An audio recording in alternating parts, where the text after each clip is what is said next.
It says All right. recording in Yeah, progress. I just started it. So here we are, Oh, I have to say, ladies, got it. I have to accept the recording. recording.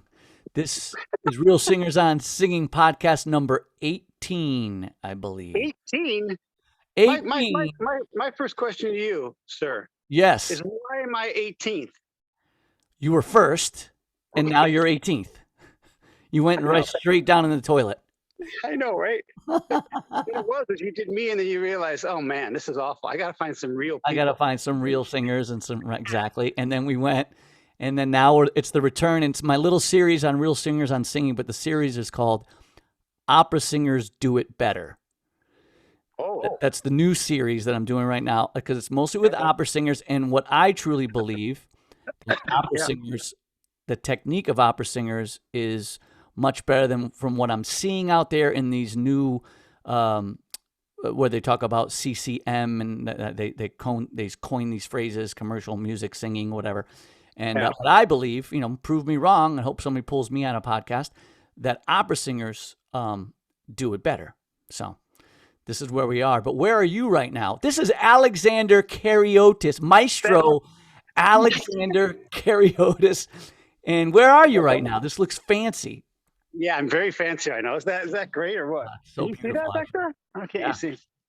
I'm at Power Station Studios in Connecticut. This is Studio A, and this is a replica of Studio A power stations in New York. This is Power Station, the recording studio. It's part of a complex called Sonolis. I don't know if they say Sonolis or Sonolis, and it's a series of huge buildings here, and they do big TV shows and huge tours. Like Aerosmith will set up their entire stage here, light, sound, everything, and they'll practice their tour. Lots of videos have been shot here. Concert videos have been shot here. Oh, nice. TV shows. Who Wants to Be a Millionaire? I think is shot here. It's a big, huge complex. And that's the main room. That's like where the recording, if you're recording drums and everything, you're This doing is it in it. that room. Yeah, this is the whole thing. If you want, I could. You want me to walk through real quick? You want to see it or no? Bend it down a little bit. Just go point, bend the camera down, like see There you behind go. you. Yeah, So there you go. It's beautiful. this is Studio A, and it has this iconic ceiling. Wow. And right now, these are different rooms with glass panels, and they're all open right now. Wow. And this is one of three vocal Oh, booths cool. that go back. And then over this way, oh geez, I don't know if that's making you dizzy. That's the control room area there. Oh, And then nice. there's a lounge, and then there's a couple other rooms in the back. Another So little mixed room. Huh? I've got to ask, what the hell are you doing there? Are you cleaning? Are you the cleaning help? What do you do? They let me come in here and clean, and today's my cleaning day. And they said it was okay for me to talk to you just for a little bit. Oh, that's cool. I told them I had an opportunity to be on a famous podcast or webcast or webinar. What do you call it? This is a podcast, and the cleaning job is amazing. The studio looks fantastic. I try. I really try. I'm trying my best. It's beautiful. Your hair looks great too, by the way. What does this? Is it glistening? Is it shimmering? I mean, for being 70, you're 73 now, 74. I just turned 74. Yeah. You're 74 years old. You got amazing hair. It's gorgeous. Well, it's a wig. It doesn't. It comes off, Oh, okay. Well, that but plays. it hurts when it comes off. But it's okay. So what? The last So what are you doing there? right now, I'm very lucky. We're mixing my album. I'm putting out another album of classical crossover music. Okay. My group's the Rock Opera Orchestra. And today, for the next 7 days, we're mixing songs. We're not mixing the whole album right now, but we're doing a chunk of songs. And it's a lot of sitting around while they work in the studio, and then they invite me in, and then they kick me out. And that's the way it works, and it's great. And yeah, it's this has been a long project. This album is the last album had orchestral instruments in it. Actually, the woodwinds and brass were from the Metropolitan Opera Orchestra. That was an amazing experience in strings. But this album's a little bit different. That album was a rock band that we orchestrated around, and this album is we started with obviously with the songs we orchestrated for a full orchestra, and then tucked the rock band in there, so it has a different kind of sound to a different kind of feel. So Okay. this was a full orchestra, some 90-piece orchestra for Wow. every single song. So it took a long time and Yeah. a lot of editing and stuff like that. And but it's amazing. I'm really proud of it. And hearing it here at the end is exhilarating and scary. Yeah. It's Yeah. hard to like hand it to somebody and say, okay, go Yeah. ahead. When do you think it's all like going to be finished and done? Well, I don't think, I don't really think albums are valid anymore. I mean, they are and they aren't. So I'm releasing a series of singles, which will culminate in an album at the end. And so the first single comes out in October. Okay. And starting October, every 6 weeks, except for a break in the holidays, we're doing a live stream holiday concert with Okay. Christmas carols. And then it starts up again in February. We're releasing a song every 6 weeks. And what we're doing is it's not only just audio, we have 4 different videos for each song. We have a video of us here tracking the whole song, Right. a live stream concert of us, a music video, an actual music video, and then there's also going to be a track of me singing live in the studio. Cool. Plus And a whole now, bunch of other stuff. and you're doing all that stuff this week, and then like I believe you were saying next week or the week after, you're actually playing a stream of shows. You're doing a Yeah, bunch of shows. in 2 weeks we're doing June 30th, July 1st, 2nd, 3rd, and if it rains because it's outside, the 4th. A series of shows at the Paper Mill Playhouse outside. They have this really beautiful little outdoor patio. It's a small stage, but we'll Right. not bring, you're not going to bring 100 guys with us, but Gonna- yeah, it'll be a lot of fun. Or- I'm actually nervous. I've never really been, nervous for a show like this before, but I'm kind of worked up because we haven't done anything in done a long anything. time. You know what I You'll be mean? recording, so at I haven't least it's not recorded, but really that's in a great. room. And if I make a mistake, I'll go and do it again. If it Yeah. stinks, I'll do it again. I'll do it again. Yeah. But this is like, I'm like actually like, kind of nervous about And it. how many days are you playing? It's like, is it 4? 4 days, yeah, 30th, 1st, 2nd, and 3rd. And if it rains, we get another day on the 4th. And that's going to give you a really sense of what it's like, because for a long time none of us have been able to play in a long time, and then you're actually doing 4 in a row, which is rare right now too. Like bands aren't able to do that, so it's going to be like probably on the 4th show you're going to be like, this is it's over. Yeah, I know, right? Start getting warmed up. Oh, this is going to be great. Oh, it's the last one. Yeah. And our next show, we're supposed to do another performing arts center that fell through because they didn't have funding because of COVID. And then our next show is until August 7th. So Nice. Yeah. Nice. Cool So thing is, a thing I'm really excited about is in February. I think it's February tentatively right now. We're going to be playing with the full orchestra down at the university I teach at, which would be where is really that? Where do exciting. you teach? Where do you teach?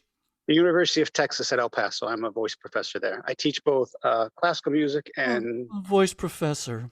professor. Please call me professor. I would never be able to keep a straight face if I came to your class. Like, oh God, that's You awesome. kicked out. This is serious stuff. And how So many? I do both. I do both commercial music, they call it now, and classical stuff. Okay. How much does just getting into technique? How much does the technique different from the commercial music to the opera? What's the basic huge difference? Would you say there is? For me, honestly, the technique doesn't change. The style changes. Style changes. The way that I explain it is that the way that I feel it is that in an operatic vowel, an operatic note, we have the full spectrum of the vowel. If this is the vowel, we sing on the outside edge of that vowel. We get as much resonance as we can out of that vowel.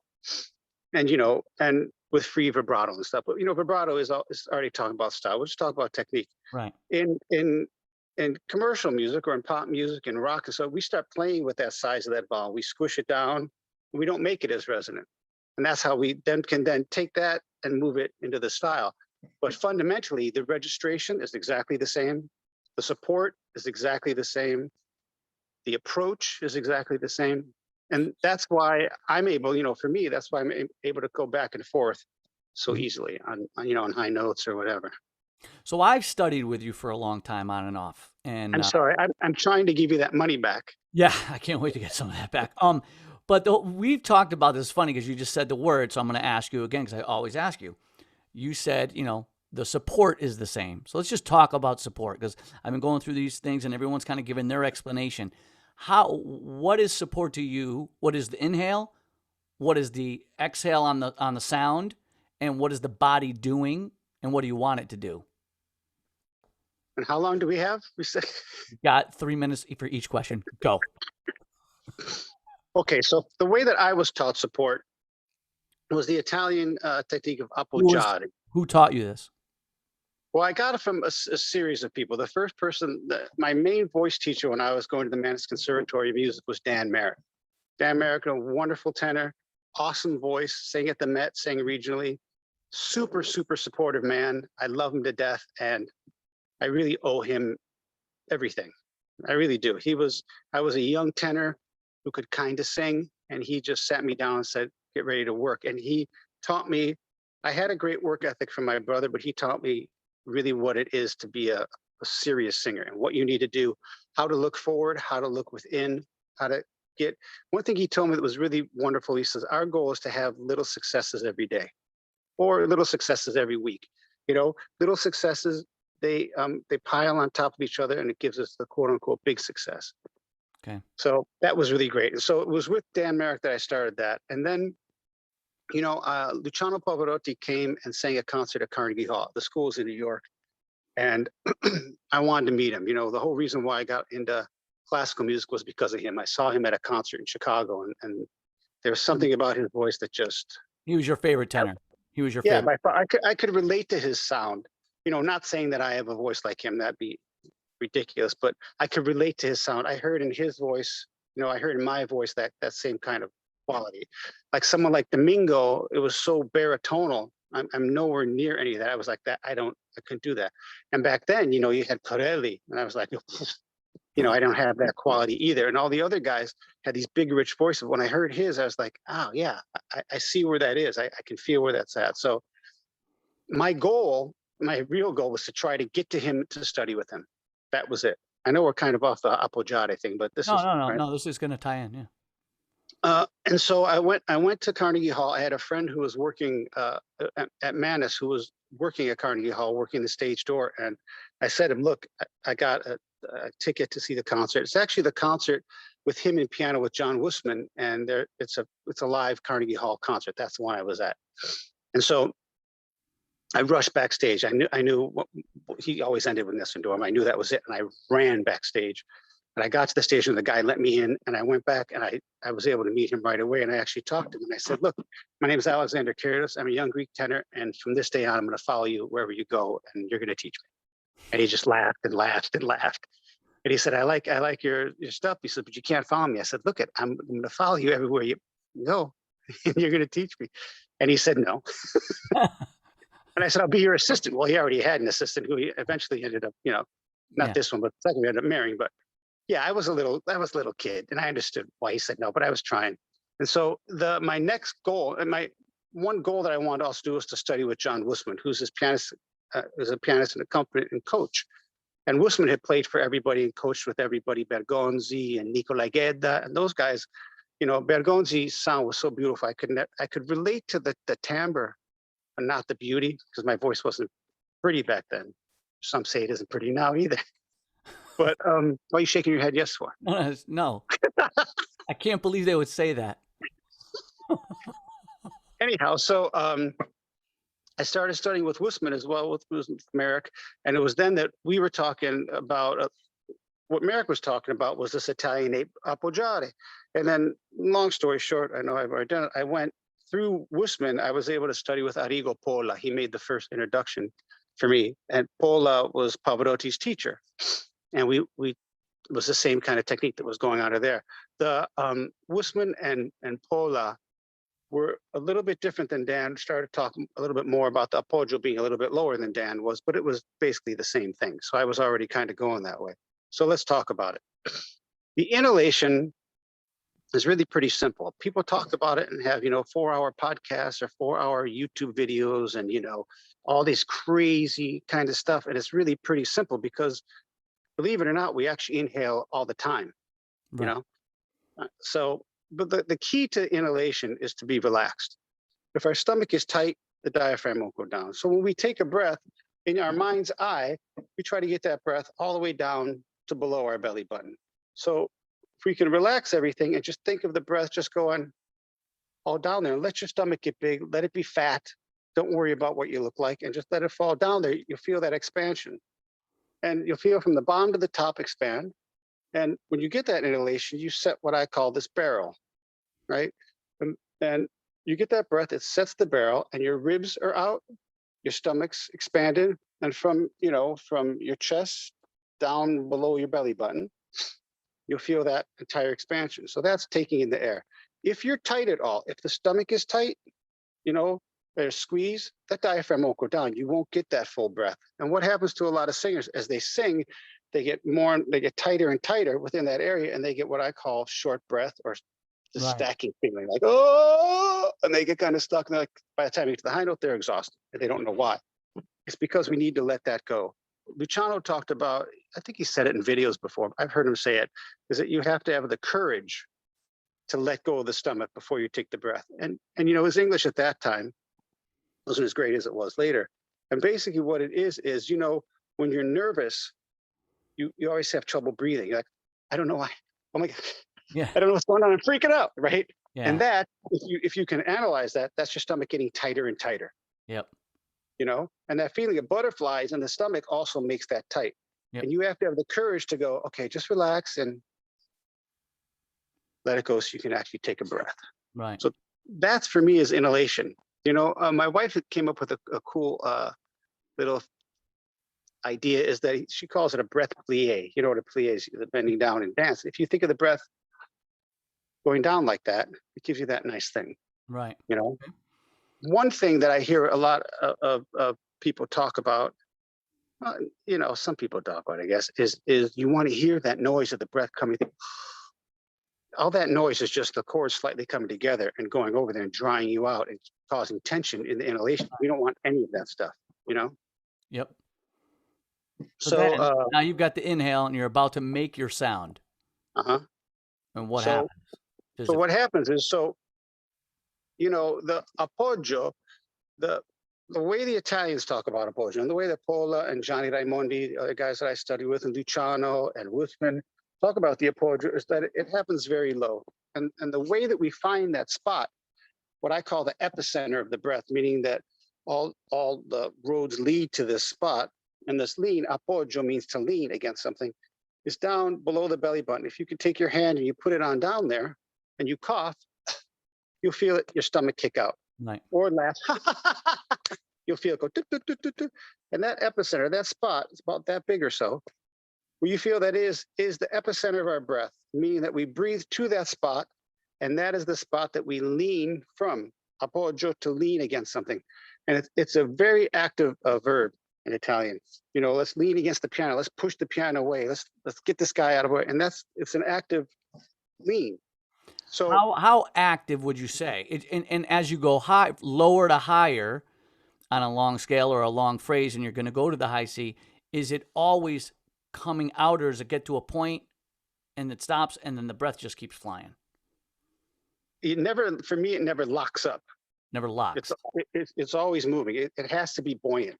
Okay. You know, when you get to a note, if you're not going any farther, then it's at that position. Yes. So that could be the stop, but Yep. it's not a locking down. Right. You know what I mean? And it's hard to get that in a way. I mean, from studying so much myself, I always tend to, maybe because I am really strong in my midsection, my abs and all that. My abs, like, I can get the lean, but my abs definitely over a few songs tend to start wanting to come in. Yeah. So the appoggio is this is the thing that's important. We don't want to get, and that's kind of a version of what I call pointy stomach. We talked about that a little bit before. Is that privately? Is that so? You got this barrel, right? This barrel happens, and here's the lean. Can you see that? Okay. Mm-hmm. So you take this thing, and there's the, and when you start to sing, you'll feel the stomach come in, and you're going to put that lean up against that stomach, Yep. and not let it come in. What it is it's you're not letting the stomach come in, and you're not trying to stop the stomach. You're not trying to beat it so far that you're pushing it out. Right. A good little analogy, if you think of the number 0, is the stomach wants to come in negative 1, 2, 3, 4, 5. Well, if the stomach's going to come in -5 on a particular note, that means you have to lean +5 to keep it at 0. We're constantly keeping it at 0. It's constantly moving. You know, oh, it's different than oh, oh. Well, depending on the note, there's different pressures. More lean on a high note. Yeah, of course, because it's going to come in on you. Right. You know, it's going to come in hard. So you have to have that lean. Right. Now, that's part of it. The other thing that has to happen is those ribs have to stay out. There isn't a lean going on in the ribs but you're not letting them fall.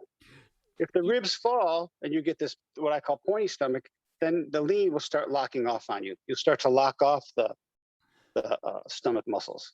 You know what I Right. mean? Now, someone might get to that point of flexing the ribs. Do you flex them out with like your lats? No, that's another, then that becomes a grab too. Then they'll get stuck. Yeah. You know what I mean? We have to be buoyant. We have to be movable, you know? Yep.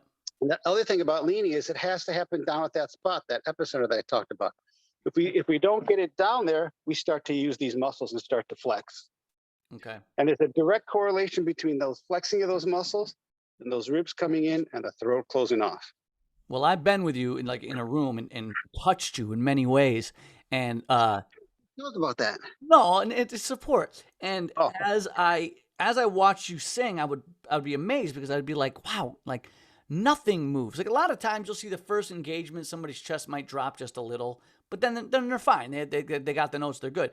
You honestly, not a muscle moves, but you're not stiff. You know what I mean? You're not like, like a robot. Yeah. You breathe, and I see your expansion is very big, and then all of a sudden, like you go to engage and nothing, and then you'll like show your belly like the bottom, and you'll see how that comes out a little bit at the bottom. It'll go, brrr, brrr.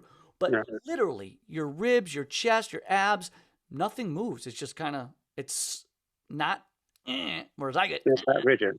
yeah, not rigid, but it's boom, and it goes from a high note to a low note, and I swear, like nothing moves. And that was something that always amazed me. Like that's as far as I've been working, as much as I worked with you, and I keep working to get better. I fucking have the hardest time with that.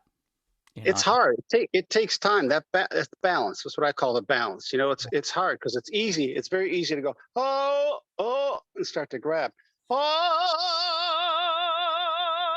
It takes time, and you have to by working. Where that note is. You know how much lean that is. You know how much you have to work to not collapse. Right. And that's those little successes by going and see, even the second time I had to go to it because I didn't really get the greatest breath because I didn't know I was going to go that long. Right. Second time I had to work more. Right. Because I didn't get a good enough breath. If I did it again, I don't have to work as much because I was prepared. So right. You're always going. These a little bit more. Don't fall. These a little bit. You're constantly doing that. But here's the thing. Now, here's something that you always said, which always kind of confused me in a way because it contradicts with a lot of other teachers or whatever say. And you just get confused. And this is why people get confused. You would say the whole reason. I'll let you finish the sentence. The whole reason we lean that muscle out is to let the air go.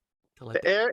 Here's the thing about Appoggio, is that the air is filling the room. I know a lot of people talk about hold the air back. There really isn't that much air. They say it's less air for high notes. Yeah, that's for me, and the way that I was taught, and the way that these guys sing is complete BS. Luciano used to talk about it all the time. Fill the room with air. Fill it up. They should. I think he even talked about they should smell the food that you've eaten all day. Fill this room with air. And when you're there and he's singing, you're like, whoa. It's not that you feel like your hair's blowing from there. You can feel the release. You can feel it, whether you're on stage, near him or I got to spend some time with him and hear him. The coolest time I got to spend with him. I'm not dropping names. This is all about technique. All the other stuff to me is BS. I don't care about that crap. It is that. I don't even know what the hell I was saying. The time. The time I spent with. I got to spend some time with him, watch him teach singers. I was a young tenor. He was doing the Pavarotti International Voice Competition, and the finals were in Philadelphia. John Wustman was a judge and was playing for everybody. And I sat with him for 5-6 days. I literally sat right behind him. John introduced me, and I said, "Hey, we met a long time ago." And he said, the little Greek tenor who's going to follow me everywhere. The little Greek tenor used to call me because he was a big guy and was a little, right. 160 pounds back then. Right. And yeah, over and over again, these things that Pola talked about and that Raimondi talked about, it's just there's the old Italian technique. And I'm telling you, he's like, well, you're holding the air back. It sounds like you're going to, like you have to go to the bathroom, And how do you release that air? I'm still going to question about that. We're not going to get into that's my problem. You can release. This could be Daniel's lesson. You release the air by having this appoggio. When the appoggio is set, you can let the air go.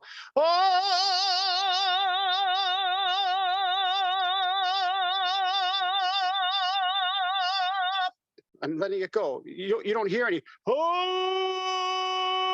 stoppage or back pressure. Even a little bit. Even if I put a little bit of that in it, you can hear it.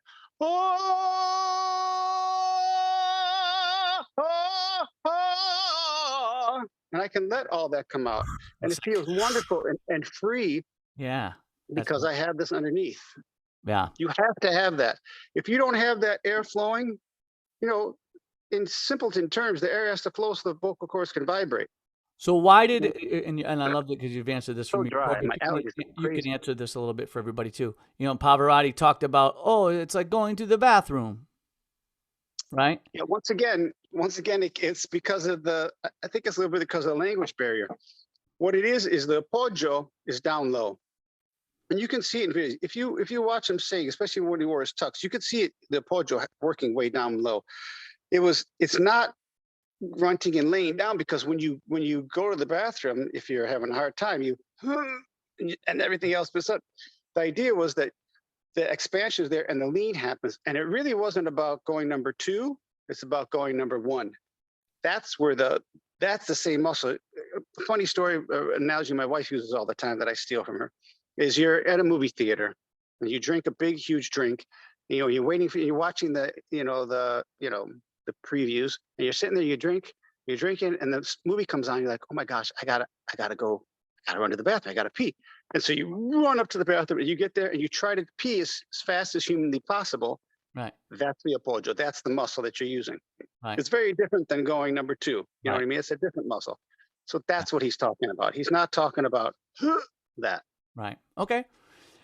Then and so And let's just talk about it for a second. I don't think very many people knew that Pavarotti would wear a singing belt sometimes, and that singing belt was down low, right on that spot, right, that appoggiate spot. do you mean a singing There, belt like this, yes, given to me by Maestro Kariotis? just like that. So, You know, and you've had me do it 2 different ways. You've had me wear it low, but you've also had me wear it up on my ribs so my ribs don't collapse. yeah. You can, So some people, just like some people have, an aptitude for drawing, right. singers. And this is the thing about teaching: you have to take your knowledge and adapt it for everybody. And Right. not everybody's the same. The technique and the way I teach and the registration, all that is the same. But to get them is different because everybody's different. For instance, when you're teaching ladies, their waists are totally different. Some girls are short waisted and long waisted, and the longer the waist is, the lower the appoggio is. The shorter it is, the higher it is, and it's different on everything. Guys, it's basically within that far. It's basically the same, below the belt, about like that far. Right. And for you, because you're in great shape, you got the lean. Thank you so much. Yeah, that's it. Much. That's just the $20 right there. Because you're in great shape, you found that muscle because you've done so much isolation on your body. You can find every muscle in your body. You know what I mean? So you're able to get the lean. The ribs were falling a lot at the beginning. This is a while ago, though. And now, I still have to be so conscious of it. I think I work too hard. I work too hard is what happens. Right. What I notice, I end up, I don't trust it. So I'm like, when I go to show someone a high B or something, I can do it like this very easily. But when I'm singing in a song a high B, I'm like, like trying so hard. And it's like, I know that I'm working too hard, but it's really hard to calm that down. So I don't want to, especially on a gig, you don't want to lose it. I don't want to lose it. I don't trust my body. Yeah. Yeah. So that's the cool part of being a tenor and the scary part of being a tenor, right? Yeah. Yeah. High notes.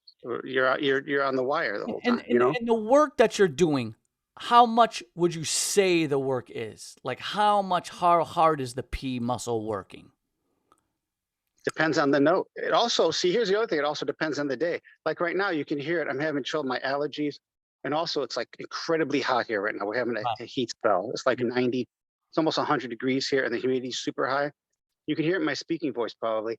And the air conditioner is cranked in here. And me and air, my voice just don't go well together. Right. So to even sing a note, I have to work a little bit harder than I usually would because I'm so dry right now. Gotcha. You know what I mean? So, and it changes throughout the night.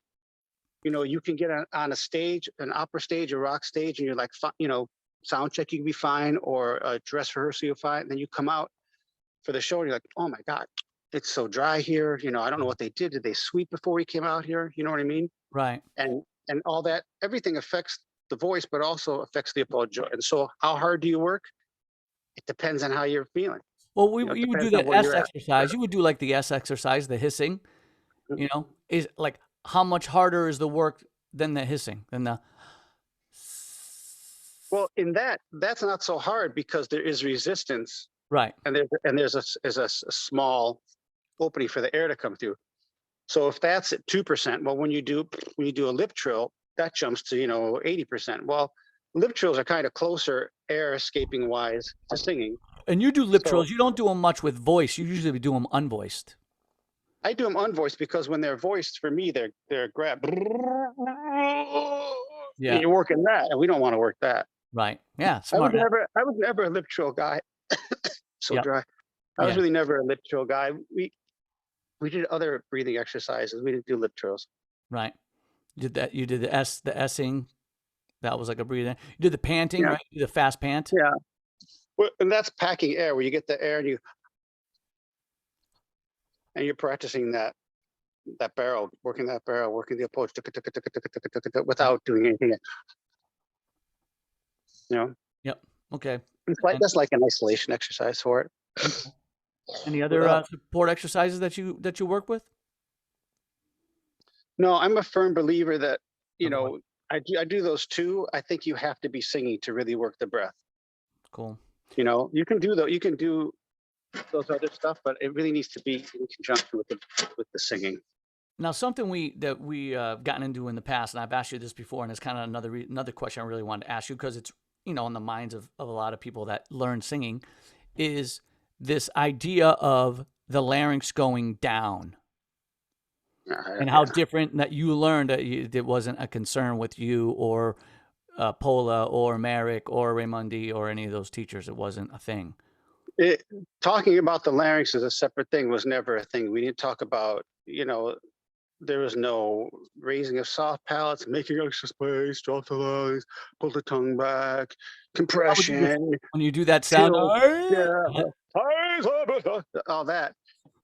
It was never any of this stuff. It was always registration, vowel, and support.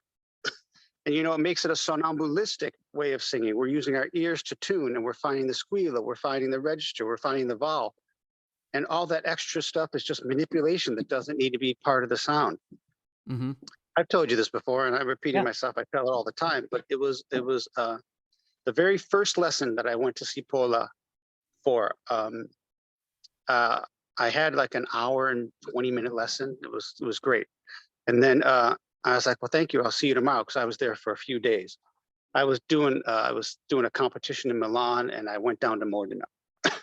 And he said, where are you going? I said, I'm just going to go to my hotel and sit and do nothing until I see you in 24 hours.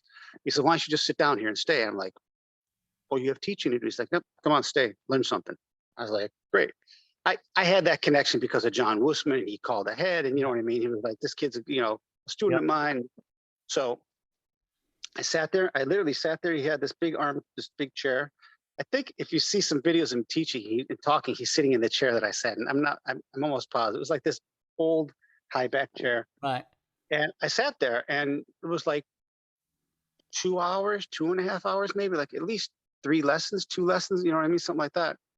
And, a lot of people were coming in because he's the teacher of Pavarotti, and a lot of Americans were coming to him, and they would come in with this low larynx and all this extra space and, yawning and all this stuff. And they'd start teaching, and he'd be like, there's no way I'm going to fix all this. You're doing all this manipulation. And he goes, I love it. And the people who were coming were like really great singers. I mean, they had like monster, beautiful, serious voices. I was like, oh, geez, they were just like really great. But you could tell the technique was just artificial. It didn't move me. It didn't feel real. It didn't have the quality that these other guys that I idolized had. And he said, I love it when and these were also working singers, they're much older. And he said, I love it when the Americans come here and they do all this making all the space and yawning and drop the larynx. Yeah, keep doing that, because it tells me that every time one of you guys come here and do it, that means another Italian's going to take your job. Oh, And yeah. this is, as you know, as God is my witness, I was like, oh. He's like, yeah, you guys, there's this American school of teaching where you guys are all doing that, thinking that that's going to get you your Italianate sound. He's like, I'm telling you, that's not how we're doing it. And they're like, what are you talking about? I hear so and so talk about larynx and all that. He goes, yeah. And it's interesting too, because I actually, I'm an avid reader of a bunch of books, including Darren Merrick's book, and I got the Coffin books. But I was reading the structure of singing, and Richard Miller, which is a very popular book, and Yeah. he even says it in his book, saying that yawn thing, don't do it. I read a whole chapter on it. He was like, this is just manipulation. It's going to cause other problems with your singing. There's no reason to do it. If when you breathe, you breathe deep, like you said, you breathe low, the larynx goes down with that naturally. Yeah. Naturally. Look, the larynx is going to rise and lower with pitch. When we're talking about the larynx at this level, if we're not talking about, we're not talking about that. Right. If we're talking about someone who can already sing, even if they're, needing lessons to become better, that's raised larynx. That's high larynx singing. Most of the people that you and I are singing for lessons and stuff don't really have that problem. They have tension and they have squeezing because the support's messed up, or they have problems because the registrations are messed up and the vowels messed up. Right. But it's not, high larynx singing. That's a term. I'll tell you there's that movement. And it's just, I'm not here to sit here and say, hey, it's wrong, it's terrible. It's just, I never was taught it. Right. I never did it. I was lucky to study with these guys. Whether you like my singing or not, it doesn't matter to me. Right. I've been super successful with my students. I mean, I have students who have huge careers and their singing is stellar. Put the careers aside. That wouldn't be me. Yeah, that's not my goal. That was never my goal. Career stuff. That's something different. Is that the technique that I use and I was lucky enough to be taught works really well for my students and it works really well for me. So when I say these things, I'm talking about what I know. Right. That other stuff I just No, don't. that's why I like doing the. I wanted to do this podcast with different opera singers again. Hopefully, get some more because everyone teaches a little different. Not it doesn't mean that someone's wrong or it's just that's what they were taught and that's what works for them. So it's just anytime I've messed around with that kind of stuff, it just hurts. And it messes something up. And most of the time, it really messes up the squillo, the ring, the buzz, the voice, and it becomes dark and hooty and. When you talk about the placement a lot from the Coffin and the Merrick, they do the hand over the mouth. Yeah. Behind the mouth, behind the hand hum, kind of everything, and that really places. That's really is to really place that voice and get that really high little buzz. If we're talking technically, what that hand over the mouth does is it actually combats the raised palate. That's really what it's doing. But aren't we supposed to raise the palate? No. Look, the palate raises and lowers for different vowels naturally. If we're superimposing a position on the palate all the time, that means we're messing up some vowel where the palate isn't as high. Okay. For instance, the E vowel, the palate comes down. It comes down, the tongue humps and it comes down. A vowel or it does different things. It's totally different. So if we superimpose the to the E, we're messing up the tuning of that vowel. We mess up the shape and the tuning of that vowel. We mess up the register. We're never going to get it right. Right. Right. And let me see what else. I'm just looking at my little notes here. So you answered all the questions. When you studied in school and you went to Manus and studied with Merrick, who did you study the languages with? Well, we had Manus was at the time it was just a one building school. Now it's part of the new school, and they were just up on 85th Street between Columbus and Amsterdam. It was a very small school. I came out of high school, and my brother was a well-known, regionally famous rock singer, and I grew up singing with him and stuff. And then I went to Western Illinois University for a year. I just didn't know what to do with my life. And I went there just undeclared. I was going to go to college. I was like, I don't know. I wanted to be a rock star like my brother. Right. And my brother actually sat me down. It was like, you're not good enough to be a rock star yet. And I was like, devastated, but I wasn't. My voice wasn't there. And so I went to that school, and I just happened to really gravitate towards music. And I met this woman, Marietta Dean Weston. That was her name. A beautiful soul, a wonderful woman. And I didn't even audition for the school. I just, went in there, and they said, I sang for the head of the department. He's like, why aren't you in the music program? I said, I was lost, man. I was just lost, Yeah.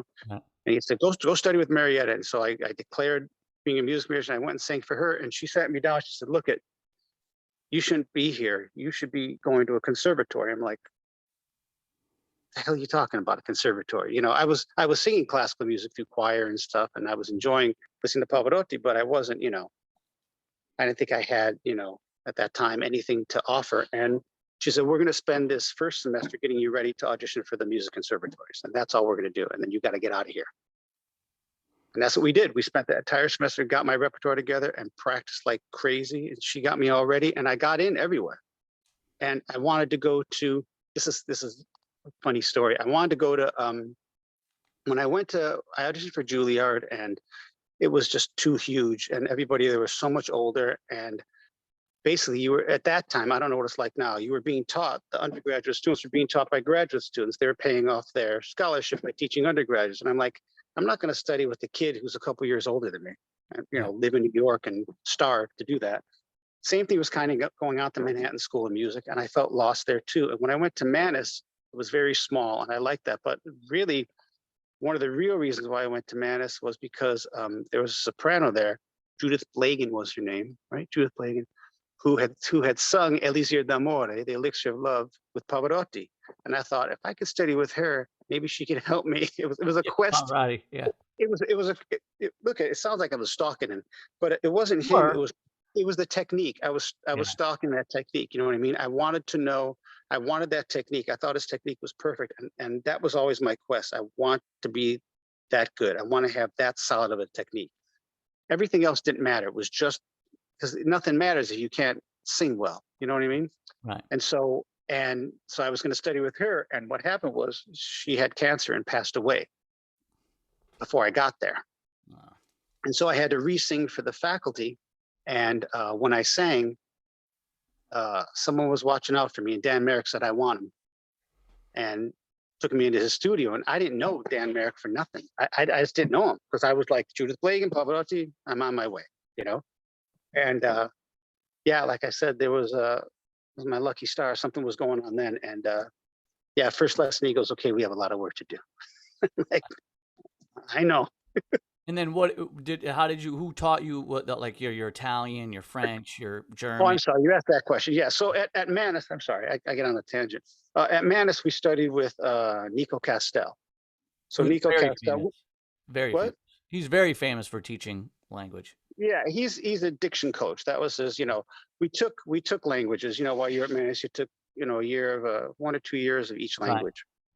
And I took Italian, I took French, and I took German, but we sang with him once a week. Yeah, it was once a week. It was like a 2.5, 3-hour class. And he taught us about the IPA, International Phonetic Alphabet, and languages, and how to phrase for different styles and so forth. And then after my first year, I wasn't getting enough from him, because there were only like 20 kids. In my class, they only took 6 or 7 singers, I think it was. So, and the school only had, I don't even know if I had 200 kids. I can't remember. It was a small place.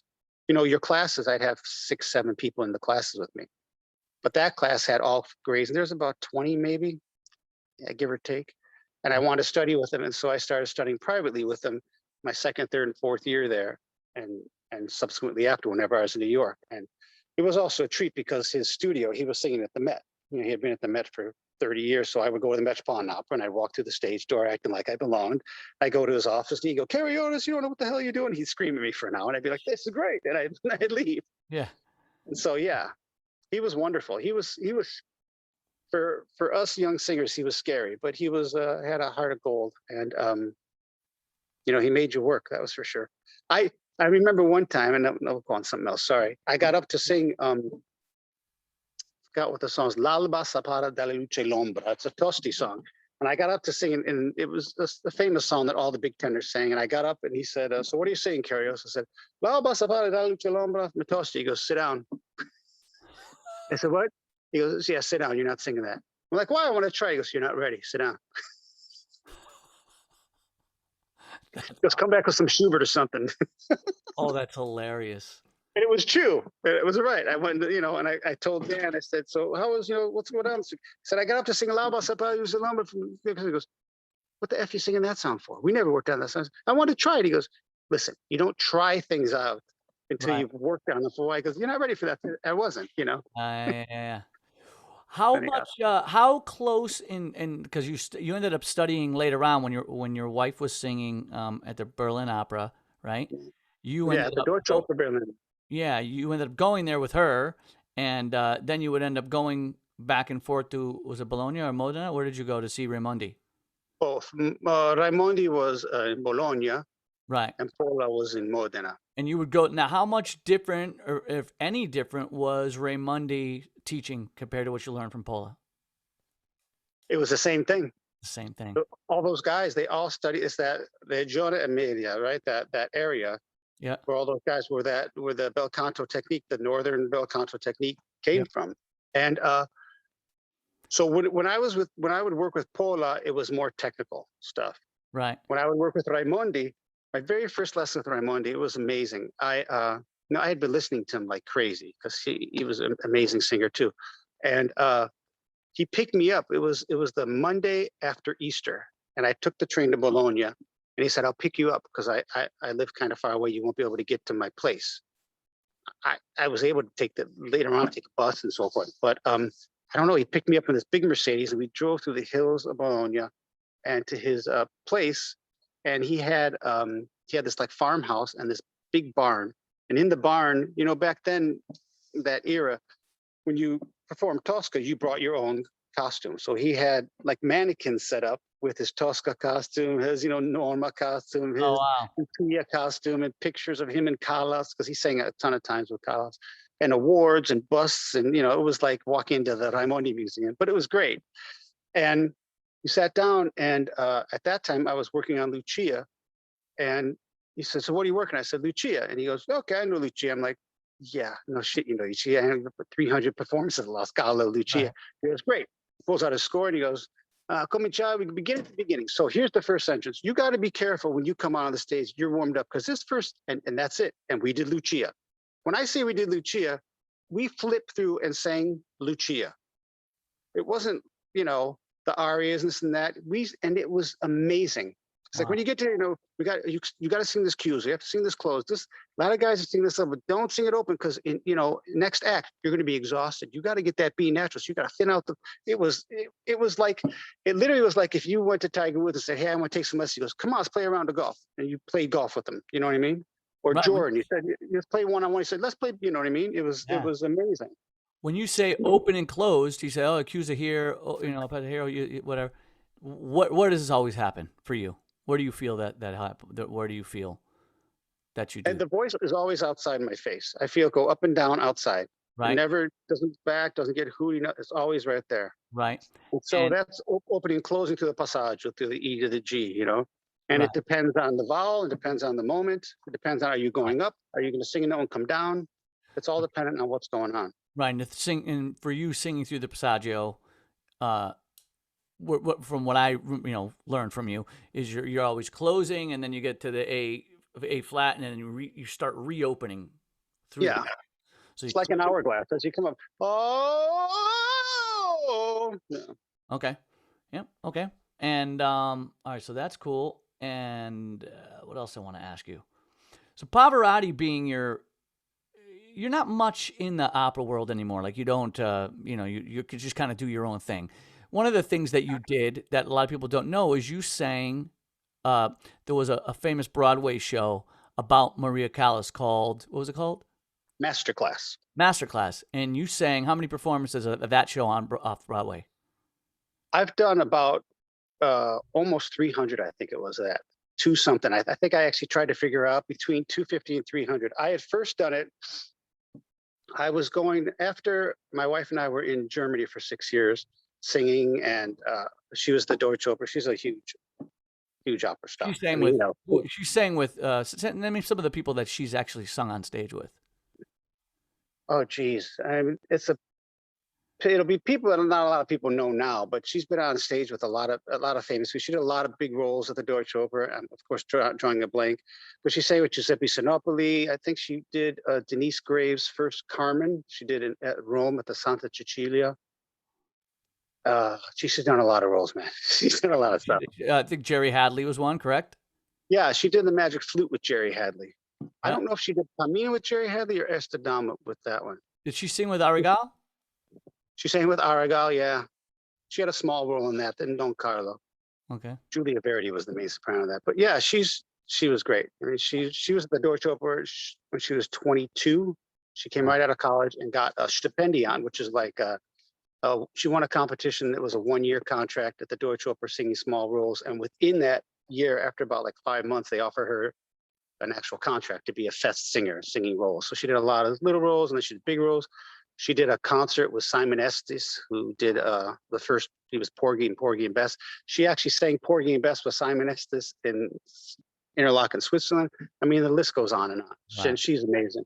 Right. And then one day she said, I want to have kids, and I'm going to take a little break, and I want to live with children. So that's what we did. And when you got back home, so you said you got back from there, and that's when you got the interview. What was it called?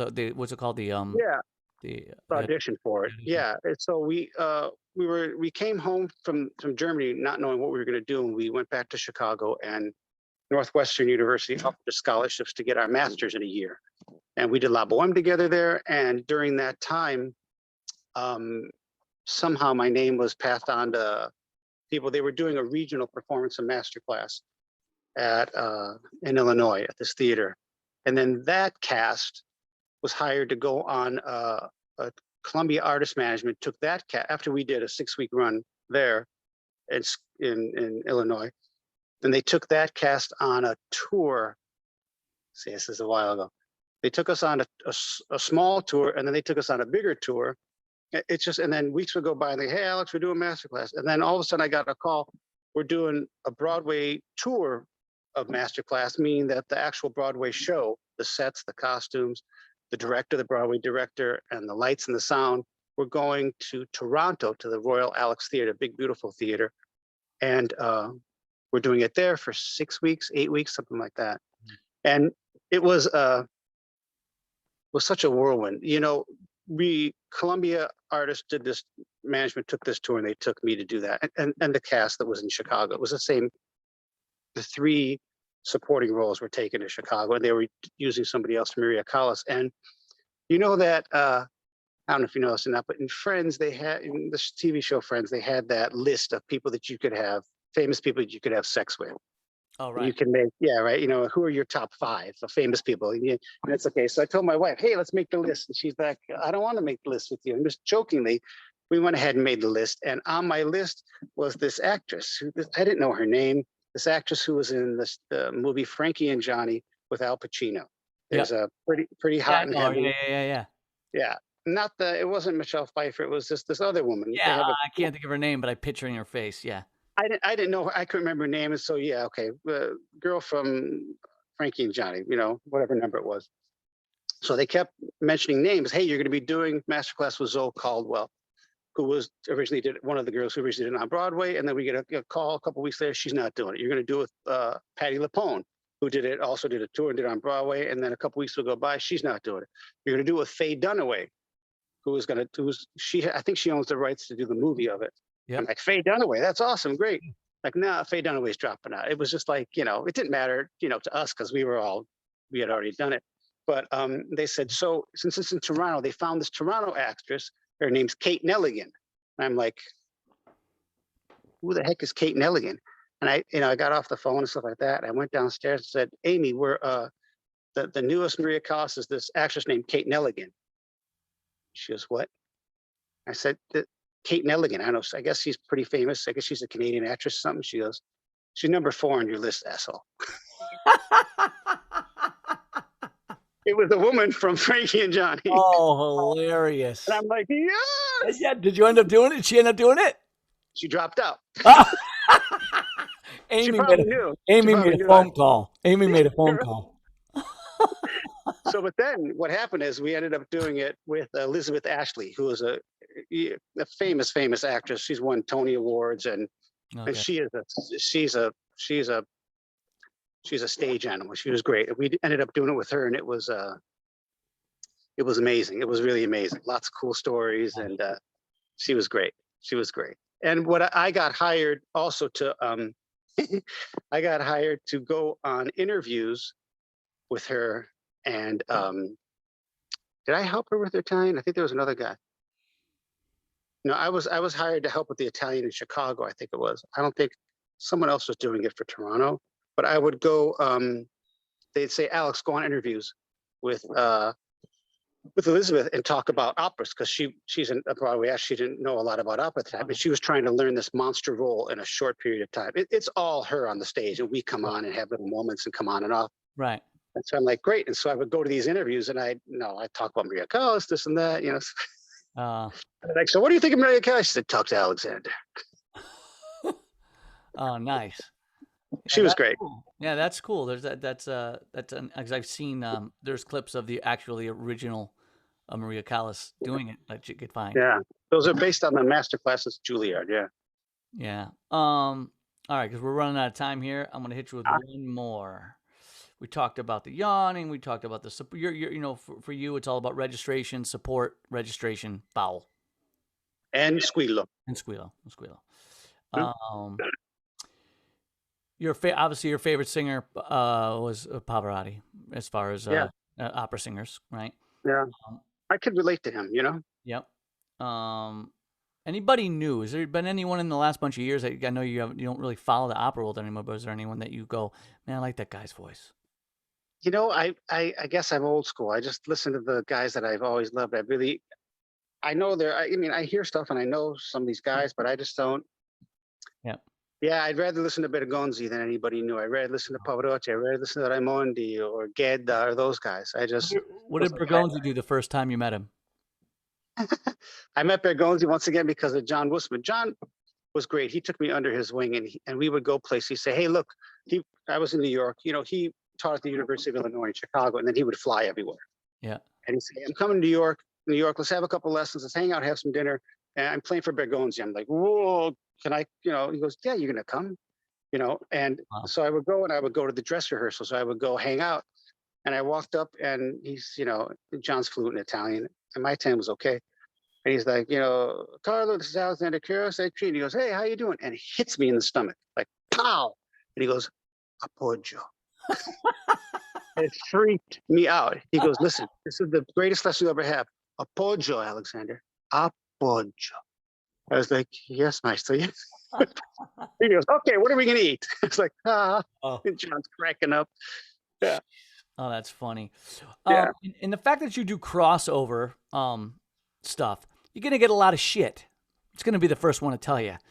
Crossover artists in that realm, like people talk about Bocelli, they always give opera people. I'm going to call them. There's opera people, everyone's nice, but then there's snobs. Sometimes there's just opera snobs, and when they see that Bocelli and they say, "Oh, he's not really opera," how would you describe the way he sings? Bocelli? Yeah. Look, so he's got a beautiful voice. There's no two ways about it, and he sings well. He's a really good singer. I don't think he's a bad singer. I'm not going to bash Bocelli. Right. But for me, his high notes don't have the harumph in them. Yeah, they don't have he sings in what is vowel register. It's a much thinner tone, and it's, which is fine when you have a microphone in front of your face, but you try to sing that with an opera orchestra or a concert orchestra, forget about it. It doesn't cut. Is he an opera singer? No, I don't consider him an opera singer, but can he sing that stuff? Yeah, he's great at it. Right. You know what I mean? And what do people say? And so if someone sees that you're a crossover artist, they're going to go, well, Alexander's not really an opera singer. Yeah, well, then they need to go into Google and look at all the operas and stuff I've done, because, I start my concert when I'm doing the rock opera orchestra stuff, I start with Racconto d'Armonia. I start with the Tosca aria, and then from that we go into my Nessun Dorma. I've sung operas. I've done Canio, I've done Beppe, I've done Nemorino, I've done operas in regional houses, and I've sung at the Berlin Philharmonic. You know, not with the Berlin Philharmonic, but at that hall. I've done concerts there. I've done a lot of opera work. I just don't do as much now because I had the opportunity to do this. You know, No. So yeah, just because I'm not doing it right now Right. doesn't mean I'm not an opera singer. I studied as an opera singer. I can sing operas, and I do. You know, you can go online and look. I just recently sang something at UTEP. I did Che Geli da Manina. So, you know, if you don't think that's opera enough for me, then too bad. I don't care. No, I mean, I think you're okay. I listen to Yeah, you. I think you're okay. You know? look, here's the thing: is, you know, as you get older and older, besides not caring what other people think, You want to do your own it's thing. yeah, but it's also I don't understand, and I really, you know, you're in this mix, you know, more than I am and stuff, you know, with these people online, these teachers and so forth. It's upsetting to me that there's a lot of fighting going on. This guy can't do that and that guy, and then those guys who are saying that, guess what? Right. They can't sing. So you know, if you want, and this is to all the YouTube teachers and all the people out there, my advice is sing.